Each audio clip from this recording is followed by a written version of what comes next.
শুক্রবার বা জুমার দিন, এই দিন সম্পর্কে কোরআন এবং হাদিস থেকে ঘেটে আমরা 14টা আমলের কথা একটা লম্বা বড় ভিডিওতে বলেছি। আজকে সেখান থেকে আমি সংক্ষেপ করে এই 14টার মধ্যে আবার অতি গুরুত্বপূর্ণ 5টা আমলের কথা বলবো ইনশাআল্লাহ।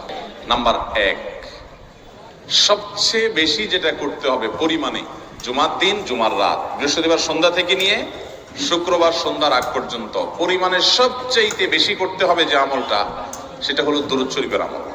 নবী করিম সাল্লাল্লাহু আলাইহি ওয়াসাল্লাম বলেছেন, আকসিরু আলাইয়া মিনাস সালাতি মিন ইয়াউমিল জুমআতি ওয়া লাইলাতিল জুমআহ, তোমরা জুমার দিন এবং জুমার রাতে আমার প্রতি বেশি বেশি দুরূদ পাঠ করবে, দুরূদ প্রেরণ করবে। ফাইন্না সালাতাকুম মা'রুদাতুন আলাই, কারণ তোমরা যে দুরূদ পাঠ করো এটা আমার কাছে পেশ করেন আল্লাহর ফেরেশতারা, এবং রীতিমতো নামধাম সহকারে আল্লাহর একদল ফেরেশতা নিয়োজিত আছে। তারা বলেন, আল্লাহ, হে আল্লাহ রাসূল, আপনার অমুক উম্মত, অমুক অনুসারী, আল্লাহর অমুক বান্দা পৃথিবীর অমুক প্রান্ত থেকে, অমুক দেশ থেকে, অমুকের সন্তান, সে আপনার প্রতি দুরূদ পেশ করেছে জুমার দিনে, জুমার রাতে বা অন্য সময়ে। এটা নবী করিম সাল্লাল্লাহু আলাইহি ওয়াসাল্লামের কাছে রিপোর্ট দেওয়া হয় আল্লাহর নিযুক্ত ফেরেশতাদের মাধ্যমে।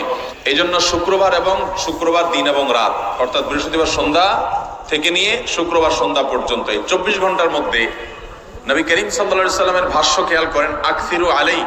ওলামা একরাম জানেন নবী আলাইহিস সালাম সাধারণত কোনো আমল পরিমাণে বেশি করতে বলতেন না। পরিমাণে বেশি করতে বলার মতো আমল খুব কম ইসলামে। গোটা কোরআন যদি খোলেন আপনি, পরিমাণে অধিক করতে বলা হয়েছে এরকম আমল খুব বেশি পাবেন না। তোমরা বেশি বেশি করে নামাজ পড়ো, বেশি বেশি করে রোজা রাখো, এরকম কথা কোরআন হাদিসে নাই। অবশ্যই একজন ইমানদার 5 ওয়াক্ত ফরজ নামাজের পাশাপাশি অধিক পরিমাণে নফল নামাজও পড়বেন, সেটা ভিন্ন কথা। কিন্তু কোরআনে বেশি পরিমাণে আল্লাহর জিকির করার কথা বলা হয়েছে। আর নবী করিম সাল্লাল্লাহু আলাইহি ওয়াসাল্লাম বৃহস্পতিবার সন্ধ্যা শুরু হলে শুক্রবার সন্ধ্যার আগ পর্যন্ত বেশি পরিমাণে করতে বলেছেন যে কাজটা, সেটা হলো দুরূদ শরীফের আমল। দুরূদের এই আমলটা, এটা করার জন্য আল্লাহ তাআলা এমন সহজ করে দিয়েছেন যে ওযুর প্রয়োজন নাই। আপনার ওযু নাই, তারপর আপনি দুরূদ পাঠ করতে পারবেন। এবং আপনি এই বড় দুরূদ পড়ার মতো সময় নাই, তো আপনি একবারে সবচেয়ে সংক্ষিপ্ত দুরূদ পড়েন সাল্লাল্লাহু আলাইহি ওয়াসাল্লাম, তাতেও দুরূদ পাঠের সওয়াব পাবেন। আমলটা করব তো ইনশাআল্লাহ। নাম্বার 1। নাম্বার 2, জুমার দিন উপলক্ষে অন্য যে কোনো দিনের চাইতে জুমার দিন অর্থাৎ শুক্রবারের ফজর নামাজ পুরুষরা মসজিদে জামাতের সাথে পড়বেন।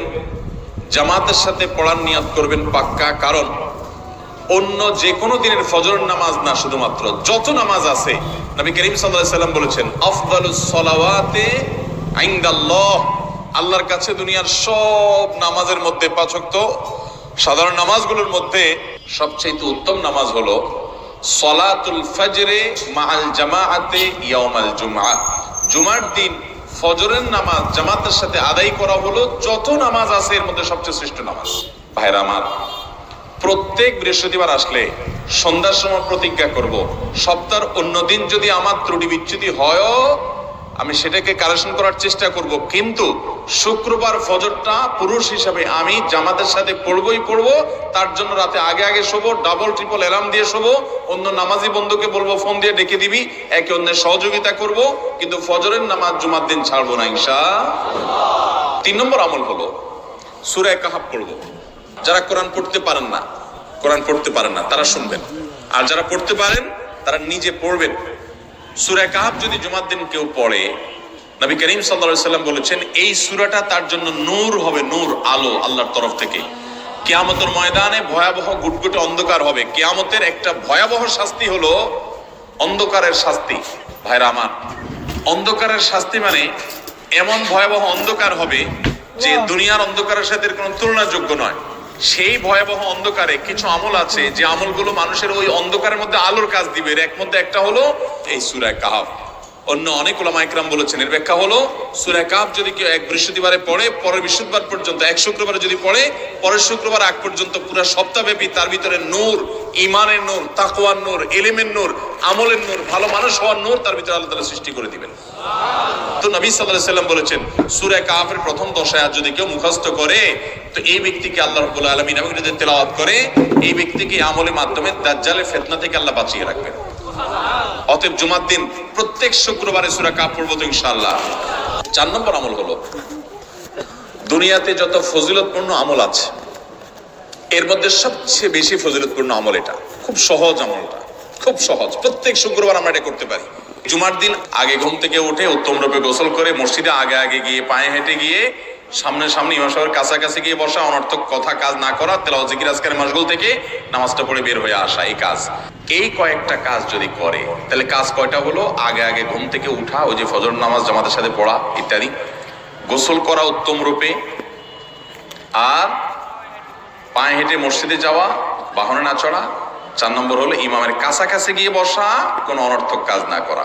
এই 4টা কাজ যদি কেউ জুমার দিনে করে, নবী করিম সাল্লাল্লাহু আলাইহি সাল্লাম বলেছেন ওই ব্যক্তি বাসা থেকে মসজিদ পর্যন্ত যে আসলো, যতগুলো পা ফেলবে, যতগুলো স্টেপ ফেলবে, যতগুলো কদম দিবে, প্রতিটা কদমের বিনিময়ে আল্লাহ রাব্বুল আলামিন তার অ্যাকাউন্টে, তার আমল নামাতে 1 বছর রাত জেগে, সারা রাত জেগে তাহাজ্জুদ নামাজ পড়লে এবং 1 বছর সারা দিন, প্রত্যেকটা দিন পুরা বছর জুড়ে নফল রোজা রাখলে যে পরিমাণ সওয়াব পাইতো, 1 বছর নফল রোজা, 1 বছর রাত ভর জেগে তাহাজ্জুদের নামাজ পড়ার সওয়াব মাত্র একটা কদম ফেলার বিনিময়ে দিবেন। চেষ্টা করব না ইনশাআল্লাহ। 5 নম্বর এবং সর্বশেষ আমল হলো জুমার দিনে একটা সময় আছে দোয়া কবুল হয়। দোয়া কবুলের যে সময়গুলো আছে এর ভিতরে অত্যন্ত ইম্পর্টেন্ট একটা সময় হলো জুমার দিন।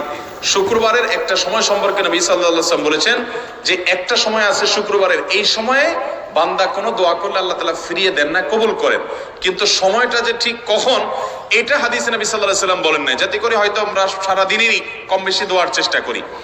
এই বিষয়ে মুহাদ্দিসগণ, হাদিস বিশ্লেষকগণ, পণ্ডিত ওলামায়ে কেরামগণ হাদিসের বিভিন্ন আকার ইঙ্গিতকে গবেষণা করে, অ্যানালাইসিস করে এক একজন এক এক সময়ের কথা বলেছেন। তবে বেশিরভাগ ইমাম, বেশিরভাগ পণ্ডিত ওলামায়ে কেরাম, বেশিরভাগ আপনার ইসলামিক স্কলারগণের বক্তব্য হলো যে এই সময়টা হলো জুমার দিনের শেষ প্রহর, আসরের পর থেকে নিয়ে সূর্য ওঠার আগ পর্যন্ত। এই সময়টা আমাদের আল্লাহর দিকে মনোনিবেশ করতে হবে দোয়ার জন্য বেশি বেশি। তাহলে শুক্রবারে 5 নম্বর আমল হলো বেশি বেশি কি করবো? ইনশাআল্লাহ দোয়া, বেশি বেশি দোয়া করবেন, উঠতে বসতে চলতে ফিরতে। বিশেষভাবে সূর্য ডুবার আগের যে সময়টা শুক্রবার, অর্থাৎ দিনের শেষ সময়টা, বিশেষভাবে আল্লাহ তাআলার কাছে দোয়া করব। ঠিক আছে তো ইনশাআল্লাহ? কয়টা আমল বললাম? আমল করবো তো ইনশাআল্লাহ? মনে থাকবো তো ইনশাআল্লাহ? আমরা প্রয়োজনে বাসায় গিয়ে একটা কাগজে নোট করে ফেলবো, লিখে ফেলবো, লিখে এরপরে ওয়ালে টাঙ্গায় দিবেন বাসায় যে জুমার দিন এই 5 কাজ আমি ছাড়বো না। আপনি যদি মনেও না থাকে, আপনার যদি ভুলেও যান, আপনি এই কাগজ আপনাকে মনে করাবে ইনশাআল্লাহ। বাসায় ফ্যামিলির লোকদের সাথে শেয়ার করবেন। জুমার দিন হুজুর বলেছেন, আমি একটু আমার মন থেকে বলিনি, এগুলো সব কোরআন হাদিসের কথা বলেছি আপনাদেরকে। কোরআন হাদিসের আলোকে 5টা আমলের কথা বলেছেন। বিশেষভাবে জুমার দিন আমি 5টা আমল করবই করব। ভাইরা আমার, প্রত্যেক জুমার দিন যদি আপনি একটু ইমানের রিচার্জ করেন, ইনশাআল্লাহ সারা সপ্তাহ আপনার জন্য সেটা উপকারে আসবে। চেষ্টা করবো তো ইনশাআল্লাহ? আল্লাহ তাআলা এই আমলগুলো আমাকে, আপনাকে, আমাদের সবাইকে করার তৌফিক দান করুন।